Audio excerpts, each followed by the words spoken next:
আরে ভাই 1 প্যাকেট বিরিয়ানি দাও। আচ্ছা ভাই দিতেছি। আরে ভাই তাড়াতাড়ি একটা বিরিয়ানির ব্যবস্থা করে দাও। আচ্ছা ঠিক আছে করতেছি। আরে ভাই আজান দিতেছে, আপনি 10 মিনিট দাঁড়ান, আমি নামাজ পড়েছি তারপর করতেছি। আরে টাকাও দিব আবার অপেক্ষাও করব, এর থেকে ভালো আমি অন্য জায়গায় থেকে নিবো। ঠিক আছে ভাই আপনি অন্য জায়গায় থেকে নেন, আমার জন্য আগে নামাজ তারপরে সবকিছু। আরে পাগল নামাজের চক্করে লস করতেছিস তোর, এখন তাড়াতাড়ি গিয়ে নামাজটা পড়ে নেই। আরে আল্লাহ আমি তোমার সন্তুষ্টর জন্য আমার লস করছি, তুমি এর উত্তম প্রতিদান দিও। আরে ভাই আমি পুরো টাঙ্গাইল জেলায় দেখছি সব দোকানই বন্ধ, শুধু তোমার দোকান খোলা। আরে তুমি দিয়ে দাও বিরিয়ানির প্যাকেট। ঠিক আছে ভাই দিতেছি। হ্যালো কি আরো মেহমান আসছে?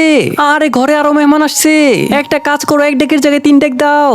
বন্ধুরা ভাবো একটি নদীতে এক পাশে তোমার মা ডুবতেছে এক পাশে টাকা ডুবতেছে, তাহলে তুমি কাকে বাঁচাবে? যারা মাকে বাঁচাবে তারা এই ভিডিওতে লাইক করে চ্যানেলটিকে সাবস্ক্রাইব করে দিবে।